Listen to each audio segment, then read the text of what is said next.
the football season of 2021 is getting very close, and me and a close friend have been starting to make kind of predictions on how each team, what their win-loss record is going to be next season.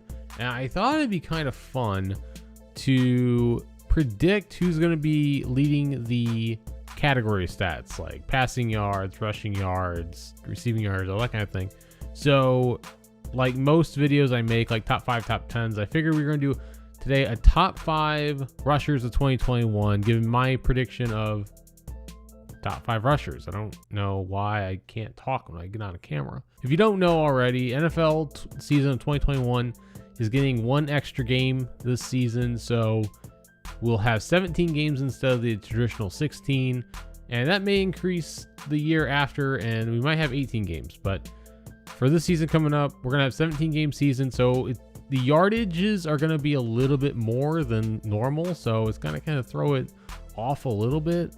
I'm just gonna give my take on top 5 rushers of next season and some reasons why I think that. Now, obviously, as you can see, I'm an Eagles fan, which means I hate the Dallas Cowboys, so that's why it kind of pains me to say number 5.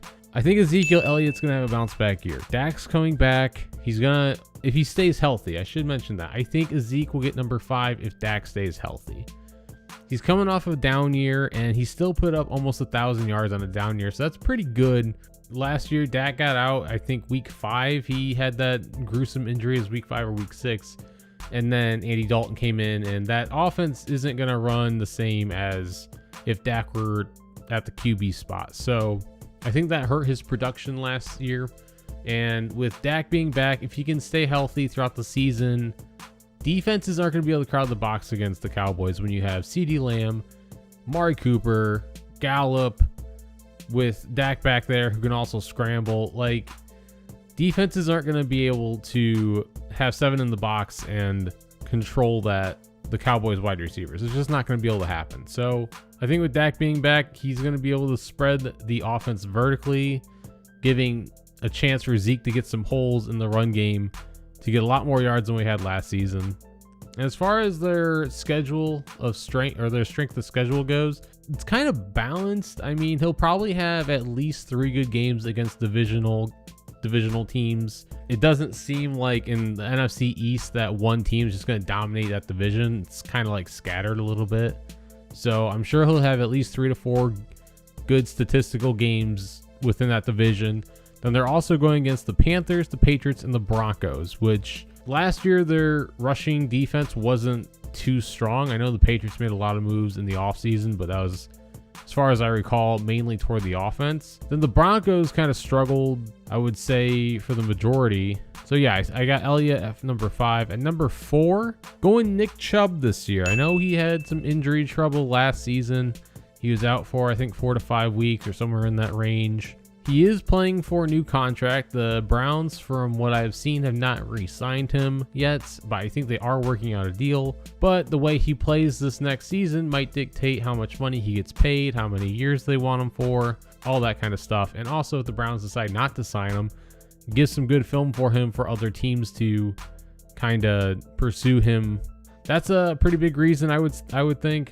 Also, Odell's coming back, and from what I've seen on social media, Odell looks like he's going to be maybe even better than what he was before in the sense of like speeds and cutting and all that kind of stuff. So that's going to probably help Baker and that passing offense stretch vertically downfield, which will help Nick Chubb and Kareem Hunt in the run game. And their schedule, I mean, they're playing the Bengals twice, obviously, who has very mediocre defense in general. The Texans, the Lions, Patriots, Broncos. I think the Patriots and the Broncos will probably have a little bit better defenses than last year, but he has chances to have some pretty good games this year or this upcoming season. So I think he'll be at number 4. Number 3, and the next 3, I'm just going to say right now, very similar to last season.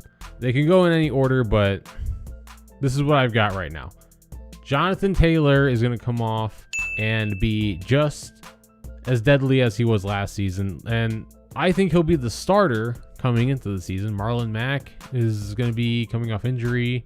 Hines is going to be there, I think. I don't know if they're going to try to move on from one of those backs, I would imagine they're going to start Jonathan Taylor. That's for sure, after what he did last season. So maybe they'll utilize Marlon Mack or Hines in the passing game, make that work. It'll be interesting to see that, but definitely I think Jonathan Taylor has a very good chance of being in the top 5 again. So I got him at 3.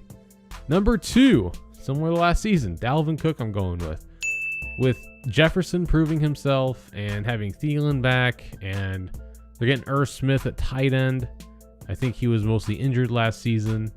I think their passing game is enough to have defenses kind of worried about not getting beat deep. So I definitely think there's going to be a lot of games where he's going to have a chance to do his thing and get some pretty good yardage. And as far as I know, he's going to be looking for a new contract as well as Nick Chubb. So it's going to give him a reason to kind of prove like, hey, this is why I should be on your guys' team.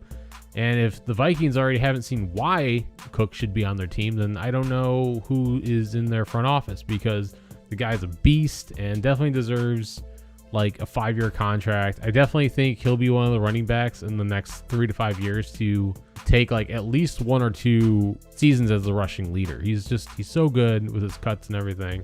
And I think he'll be like a top 5 back like the next like 2 or 3 years. He's just so good. So got him at number 2.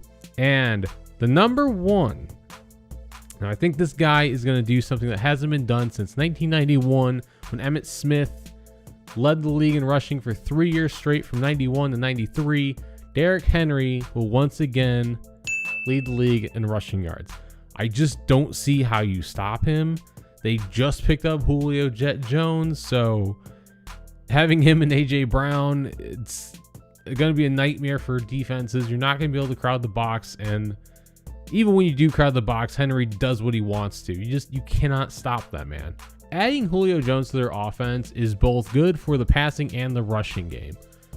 Like, especially having Derrick Henry. Like, if you stack 7, you leave Julio or AJ one-on-one. One of those guys are going to get the ball, and they'll probably make a play. So you got to worry about that. And then if you don't do the single coverage on both of those and you try to play a zone, Henry's going to have a chance to pull something off. Rumor was through the internet that the Titans might be actually looking at getting Zach Ertz. I know Philadelphia wants to get rid of him. I personally wouldn't. I think he's a great tight end.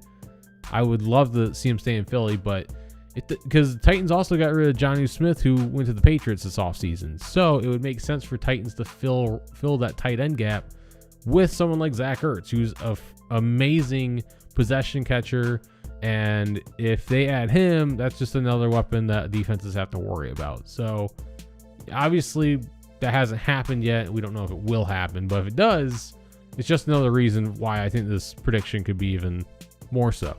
That's it. That's my top 5. I know it's not really exciting because I've got 3 of the same rushers last season that finished in the top 5. What do you guys think, or who do you guys think are going to be in the top 5, top 3 maybe if you want to go less players? Who do you guys have in your opinion? Let me know down in the comments. I'd be interested to see what the NFL community has to say about it. If you like hearing people's NFL predictions or just thoughts, opinions, be sure to subscribe because we're going to have a lot more football content on this channel, along with some other stuff that I'll dive into another video about. But that's going to do it here from me. So be sure to like the video, subscribe if you want to see more of this kind of content, and take care, and we'll see you on the next video.